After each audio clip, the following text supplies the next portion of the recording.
Well, everybody, the economy is kind of booty cheeks right now.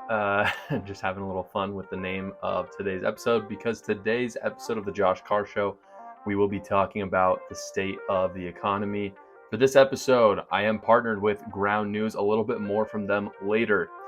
Getting into the economy today, what I want to talk about is kind of different levels of the economy, different kind of facets of the economy and how we measure it. The first being inflation, which is what I want to touch on first. If you ask pretty much any American right now what their top issue is, it's most likely going to be inflation.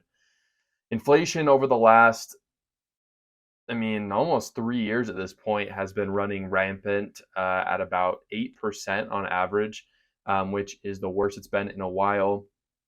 Just to give you a little bit of context of where we're at with inflation. So Trump never went above 3% inflation in his presidency, which is an important contrast to put to Biden and his economic policy, which is kind of what we're going to talk about for the most of this episode. 3 months after Biden took office is when inflation really started to ramp up, where we went from 4.2% to about 10%. And then right now we're at about 4%, ramping back down. Just to give everyone a little bit of history, a little bit of context behind inflation. Inflation has been, well, I actually want to start with this. I want to start with, so in the simplest terms possible, we talk about inflation a lot, but what is inflation? Inflation, in the most simple terms, is essentially when demand outruns the supply. So right now we're in a very consumer economy where the demand is very high, but the supply is very low. That supply is starting to catch up, and a lot of that supply, the reason why it was low was because of global supply chain issues, which are starting to kind of get those wrinkles are starting to get out of our global supply chain. And a lot of it is also caused by government spending, which we'll talk about in a second. Just going through history, we tend to see towards the end of large wars, inflation tends to go pretty high. We saw in 1917 through 20, we had inflation up past 15%, average maybe of 18%. And then we also had what is called deflation, which is kind of the opposite of what I described. Deflation is when supply outruns the demand. So we have just a ton of products, lots of supply, but the demand is very low. And there's a lot of reasons for that supply. Deflation is a lot more uncommon than inflation. So oftentimes we'll see deflation right after a ton of inflation. And there's a lot of different economic theories for why that is. But one of the greatest is just simply that people were trying to essentially discourage spending so much that the pendulum swung the other way, which is a tool that the Federal Reserve uses in order to decrease inflation. So using the example of like the late 1910s, at the beginning in the 20s, we saw deflation where you were seeing 10%, 12%, even at one point we had 14.9% deflation, which is also really bad. Obviously, there are really famous examples of bad inflation, like the late 70s and 80s. We had bad inflation for about half that decade. And so inflation is not necessarily a unique thing to our time, but it kind of was irrelevant since the 70s. We saw like a little bit of inflation in the late 80s, early 90s. It only ever got up to like 5% inflation. But since then, since really the 70s, we haven't seen a lot of bad inflation. You probably heard the statistics that it's the worst inflation we've had in 40 years. That is kind of where that comes from. We had really bad inflation because of kind of the Jimmy Carter era until today, where we see that inflation basically became bad as soon as COVID hit. Well, that is debatable. Inflation didn't hit until about a year after COVID, but a lot of what we did during COVID, such as a lot of the social welfare, the COVID packages that went out, kind of spurred on that inflation. So we saw in about 2021 and about April of 2021, so about 1 year after COVID started, was when we hit that 4.2% inflation, and then it skyrocketed all the way up to, according to usinflationcalculator.com, It went up to about 9.1%, but a lot of people estimate that it was at more like 10.5%, which is pretty bad. And now everyone kind of agrees we're sitting between about 4.5% inflation and 4% inflation, which is a lot better than before. The Federal Reserve kind of estimates that about 2% inflation a year is a healthy inflation. So just to be clear, I know a lot of numbers are thrown out on news channels. For those of you who aren't aware, when those numbers are thrown out, what they're talking about is if this inflation persisted, what would it be on the year? And that's the number.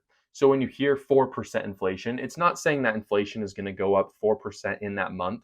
It's simply that for this month, if this persisted throughout the year, the dollar would be inflated by 4%. So at no time have we been going up 10% per month, but year on year, it's worked out to about 10% for some months. When it comes, the reason why I'm talking about this is not to necessarily put a judgment on any one person. I think that's a conversation for another day, and I'm happy to talk about the bad things that Donald Trump did, as well as Joe Biden, in order to create inflation. And there's no doubt in my mind, there's some debate among economists, but very little, that government spending really creates bad inflation. And I'm quite certain that that is the case here. Global supply chain also has a massive thing to do with it, which I think is still on the executive branch as well as the legislative branch. But I think that it's important to, sometimes we as voters, as Americans, get caught up in the numbers too much, which is ironic because I just brought up the numbers. The numbers are important. I think it's good for everyone to be educated, to understand the facts. But sometimes we get tunnel visioned. We get tunnel visioned into our parties that we really like, our certain politicians that are very charismatic, even some politicians that maybe aren't as charismatic, but for whatever reason we have a personal connection or ethos to them. It's important to step back for a second, and I think this will be huge going into the 2024 election, and think to ourselves, how do I feel? Like, how is my life? Like, what is the quality of my life? I'm not saying this is always the right metric to use when trying to measure how good a president is or how effective the government's being. But sometimes we get it in our heads that, like, despite the difficulties, we still like the politician that's leading us. And it's like, no. Take a step back for a second and think to yourself, how is my life right now? And what are the things that are not good in my life? And then obviously there's going to be a lot of things that are self-inflicted or outside of the government's control. And I've always said that you're not going to want to wait on the government to change your life. You're going to have to take control for yourself. But when it comes to the economy, for instance, like, we can't control the economy. We're just individuals. This is a macro economy, not a micro economy. And so we're thinking, is my life good right now? Is it better than, say, 5 years ago? And who do I want leading based on that? And I think if you sat down with any American, and we don't need to talk politicians, we don't even need to talk politics, you just ask them, how are you doing right now? Like, do you feel like you're thriving, or do you feel like you're struggling? And if they say, I'm struggling, which most Americans will right now because of inflation, as well as other variables that we'll talk about in a second, if you ask them that, they're going to say, I'm struggling. And then you just need to ask them, do you think that it has to do with the leadership that is in place right now? If they say no, then you need to ask them why then. If they say yes, then you need to ask them, well, maybe consider voting for someone else, maybe someone who you can connect a good time in your life to. Because I can say personally, right now is a little different for me. I'm a young adult. I'm going into a new phase of life where finances are much more important to me. But even as a teenager under the Trump administration, I was fairly self-sufficient. I was, making money and paying bills, and it was a lot easier under Trump. I mean, just going to the gas pump and seeing $1.99 as opposed to $3.99, that's just a difference. And again, I'm not saying everything is on the president, but I just think as a matter of voting, this is a smart, persuasive tactic for conservatives at this point to go to their more independent and open-minded friends and just ask them those simple questions. Are you better off right now than you were in 2017? Because if you're not, then maybe consider voting the other way. My favorite president, maybe my favorite president of all time, I love Lincoln and Washington, kind of the classics. Um, but my favorite underrated president would be Calvin Coolidge. And there's two reasons. The main reason why everyone liked Calvin Coolidge is because of laissez-faire economics, which is kind of his economic policy where he just kind of took a hands-off approach, let business do its thing, and for the most part during that time they enjoyed unprecedented economic freedoms um, and were very blessed and had abundance. So that's awesome, and a lot of people like him for that. But what I loved about Calvin Coolidge in reading about his history is that he was kind of the last president that we had that was not a celebrity president. Like it didn't used to be the way it is today. Today, it's like the president is like the top celebrity of the country. And it's been that way for a long time. I mean, you think of JFK, Ronald Reagan, Donald Trump, obviously, even Joe Biden. These are like celebrities to us. We worship them, we hate them, everyone has an opinion about them. But Calvin Coolidge was not this way. Calvin Coolidge just simply kind of did his job, and people didn't really hear about him a lot, and he kind of just let people do their thing. And for the most part, like people just kind of lived their lives, and politics wasn't the forefront, especially economic politics were not the forefront of their mind all the time. I love this, and this is what we need from our president. We need someone who kind of takes that stepping back approach, not making everything about them, which I understand is like an impossible thing to ask. But I'm just saying this is what we should strive for in a candidate. And I think it's important for everyone to think to themselves, do I have to think about my finances and like the economy at large all the time, or do I not? Because people really shouldn't have to think. They can think about their personal finances, and I think that's important. But should individuals be nervous about the economy? Not in America, not in the America that I believe the founding fathers believed in, even if they didn't ever see the day where that would be a possibility. The other thing that's important about bringing up inflation as well as global supply chains is that COVID cannot happen again. We cannot allow COVID to happen. Like this happened because of COVID. There are obviously some liberal policies that got put in that really screwed up inflation, especially passing these crazy infrastructure bills that tacked on all these ridiculous. I mean, I think the infrastructure that they were asking for was ridiculous in its own right, but the other things they were adding into these bills were just crazy and brought inflation insanely up. But that aside, COVID cannot happen again. Like I was pretty moderate on COVID at first. Um, I tried to wear a mask. I got vaccinated. I was very like trying to do my part. I was in a little bit of a different situation at that point because at that point I was a missionary, and so I was talking to a lot of people. Like I was out, and so I was trying to be safe for myself, but also others because I was visiting a lot of elderly. But and so I was moderate at this point. At this point, I was moderate, but now understanding the ramifications just on the economy alone, we're not talking about the social ramifications with our children, with the government taking authoritarian, like dictatorial rule over us during COVID with vaccine mandates. Just fiscally, we cannot do this again. It is too damaging to our country, and I don't know if he's listening. I don't want to offend him when I say this, but I have an uncle, and this uncle was this guy where he was not moderate. He put his foot down and he said no. And I got to be honest, the whole time I was like, you know what, dude, just like play along. Like you're being a little crazy. Like he's the guy who would get escorted out of places for not wearing a mask and be like yelling like I've got rights. You know what I mean? And at first I was like, that's not like really good. That's gonna be me if this ever happens again. Like this is not happening again. I'm not like we can't allow our global supply chain just to collapse. The amount of people that are going to be affected negatively economically from shutting everything down is way worse than if people die from a pandemic. I truly believe that, and that's just on the economic side. Not even talking about the ramifications for children in school or other social collapse due to a pandemic, or really not a pandemic, but government shutdowns. Um, so getting back to, so really quick, before we go back into the economy, we're going to talk about unemployment.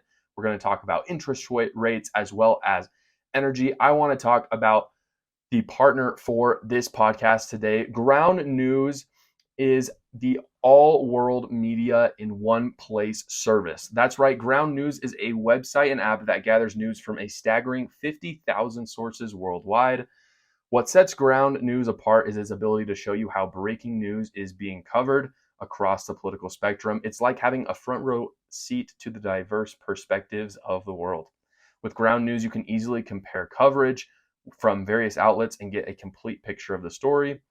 But wait, there is more. Ground News goes beyond the surface. Through data-driven analysis, it provides you with insights into the political bias, reliability, and ownership of news outlets. With my link down in the description below, you will get 15% off from Ground News. Right now, subscriptions run from literally like $1 a month. This is something that you guys need. I use it for a lot of my videos because not only is it important to know what happened, it's important to know who reported on it and why. My favorite feature of Ground News is it tells you who owns the news source, so that you can see if there's a certain thing on maybe green energy, for instance. Is that newspaper owned by George Soros?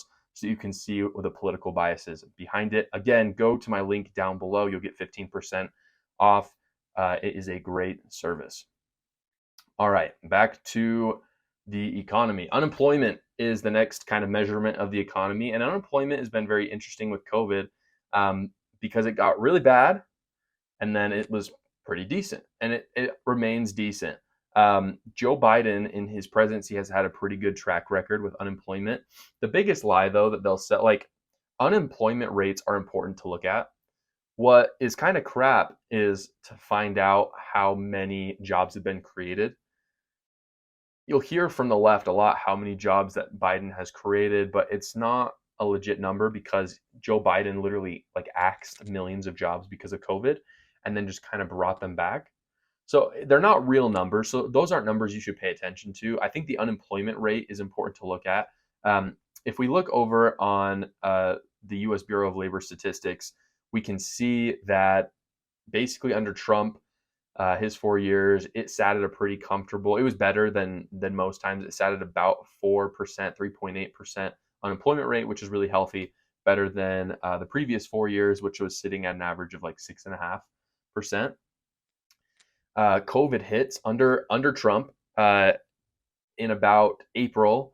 It goes up to 14.8% unemployment, and then kind of comes down back to like 7%. And then under Joe Biden, it comes down kind of steadily as COVID goes off to about 3.8, 3.6% unemployment rate, which is really healthy. These are good numbers, and I want to give Joe Biden credit where credit is due. I don't know how much he's really done to achieve those numbers, but I think it just speaks for itself that when you stop shutting things down, jobs are created. Like, he didn't have to do a lot. All he had to do was stop being an authoritarian dictator and let people out, like let people run their own business, and the unemployment rate is going to go down. It turns out, fun fact, it turns out that when you literally force small businesses to close and all the employers can't own businesses, that the unemployment rate really goes up. And it turns out that when you let those restrictions go, the unemployment rate tends to plummet because people can actually hire people. So unemployment really doesn't seem like a difficult problem. I don't understand why we would even have a bad unemployment rate without the government just absolutely cracking down. I think it was one of the biggest mistakes of the Trump administration, cracking down on COVID in the way they did and making small businesses close. And I think Trump is going to have to answer for a lot of people losing their business. I mean, Joe Biden did no better. So I'm not saying it's just a Trump thing, but he did start it. And so they're going to have to answer to a lot of small businesses closing and people losing their jobs. Now, moving over to interest rates. Interest rates are there. Well, so interest rates are essentially what is the interest on mortgages as well as bonds. And the reason why interest rates, just for those of you who aren't aware, the reason why they're changing is because when interest rates are really high, it's harder to invest in things, right? So it's hard to buy real estate when the interest rate is 5% versus 2%. You're going to be paying a lot more money in interest. So what this does essentially is it discourages you from doing so. And so, as I said at the beginning, inflation is when demand is outrunning the supply. So in terms of real estate, people are all wanting to buy houses, but the supply of houses just really isn't there. And so one tool that the Fed uses in order to reduce inflation is to higher interest rates, make it a lot harder for people to buy real estate, making the demand go down. The supply probably won't change just from that, but that will be able to curb inflation. So what we've seen over the past 3 years is that Jerome Powell and the other people at the Fed are raising interest rates in order to curb inflation. And this is making it really hard for people to buy homes, but it is a kind of sacrifice that has been used. Like, it's not unorthodox. It's been used for a long time in order to curb inflation.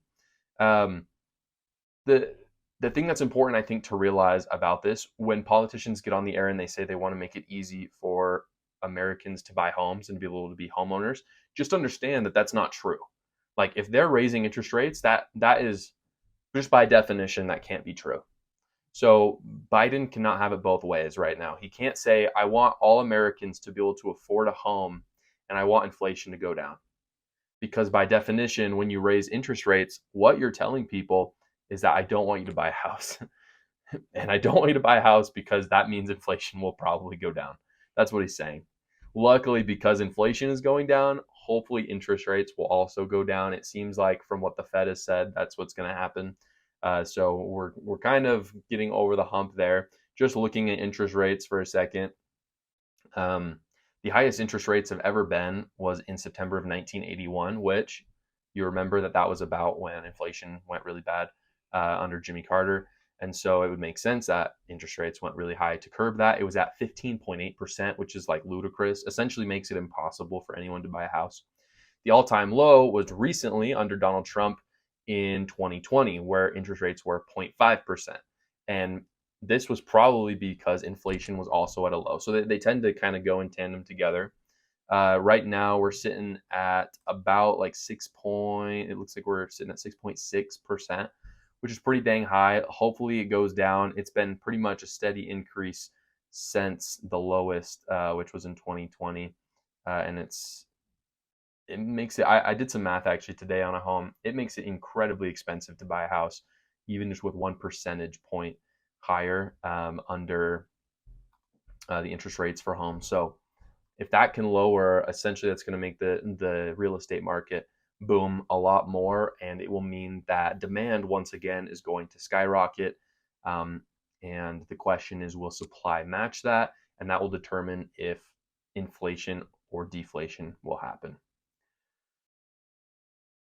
The final thing I want to talk about with today's podcast, which really runs the economy. I say that it's the final. I kind of save the best for last. This is pretty much one of the largest things that determines our economy, especially in the United States. And it's the thing that I'm perhaps the most frustrated on. And the reason why Joe Biden, in my opinion, is just completely unfit to be president at this point. And what it is that fracking is not happening in the United States. Energy is really expensive right now. And there's some really practical reasons. And they're very solvable reasons. We could talk about the Keystone Pipeline, which is a pipeline that basically, I believe, connects Canada and the United States. It's not drilling oil, it just makes it easier to transport the oil. But that does reduce, or that when it's closed, as it is, it increases prices pretty significantly. What I want to talk about more than that, though, is fracking. Fracking right now is not going on. And if you don't know what fracking is, it's essentially just a way of getting oil from underground. And it's a little bit more cheap and a little bit cleaner than past oil methods. And funny enough, I actually went to a conference for Young Americans for Freedom where Trump's energy secretary came and spoke. And he talked about how if we eliminated every single energy source, nuclear, water, like hydro, solar, wind, coal, and put all of it just into fracking, so all fossil fuels, it would be the equivalent of if we were all driving electric cars. So this is kind of the dishonesty that you hear from the left about climate change. Like, if you actually care about climate change, a great solution to that right now is cutting all the wind and solar crap, cutting coal as well. Coal is a cheap form of energy, but it is very dirty. If you put it into fracking, it would literally put off less carbon emissions than if we just had coal, solar, and wind. But the reason why gas is so expensive right now and oil is so expensive is because fracking is being discouraged. It's not that fracking is being discouraged on sort of it is being discouraged in a policy level, but even more than that, Joe Biden, excuse me, is literally saying that their plan is to make the United States carbon neutral, and fracking does emit carbon into the air, and so fracking, like, oil companies have no incentive at this point to create new oil refineries and drill. Like, why would they? They keep saying, like, we're gonna like, one of the greatest moments of the State of the Union address. If you didn't hear this, go back and listen to this. This was in January, obviously.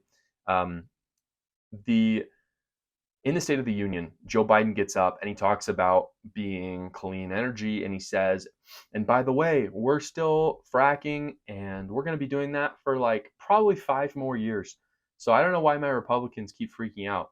And the room just like erupted in laughter. Republicans were just laughing and laughing. And the reason why they were laughing is because that statement right there is the reason why gas is so high, because in order to set up these refineries and these drills, it costs it costs tons of money, takes years and years.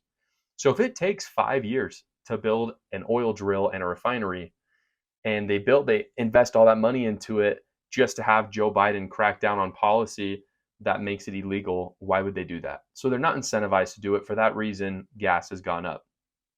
What's so silly about this, what's so ridiculous, is that we still have to use the oil. Like, we don't have the infrastructure necessary right now with solar and wind to just go off it. And so what we're doing is, instead of producing domestically, we are going to foreign soil asking for oil, which makes no sense, because instead of doing it here where it's cheaper and cleaner, we're going to Venezuela and asking him and Maduro, and going to Saudi Arabia and begging them for oil, where it's done unethically and dirtier. So it doesn't even help the liberals' agenda, the Democrats, because it's not clean.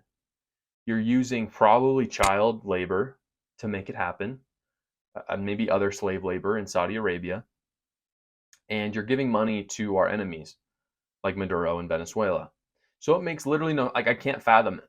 It's almost treasonous for Joe Biden to do it. I don't understand. Instead of putting jobs and money in the American economy, he would rather put it in Venezuela. He would rather have it be dirtier. Like, we frack cleaner in the United States than anywhere in the world. I don't understand, if you're actually trying to be good to the environment, why you would go to Venezuela and have children in oil factories drill your oil for you. And not only that, to get $4 a gallon for gas, instead of, we could get it down to $2 here in the United States. It makes absolutely no sense. And this is kind of suicidal behavior for a country. Like, countries should not do something that is not in the best interest of the country. Probably the largest thing to consider in 2024 of maybe anything is, who is American first? Because our leaders ought to be us first. So if you're voting for president, you vote for an America first president, because we're Americans. If you're in the state of Utah or Texas or Oklahoma, vote for a governor who is Oklahoma first, not even America first. They should be all in on Oklahoma, all in on Texas, all in on Utah. Like, they have a responsibility for their citizens first.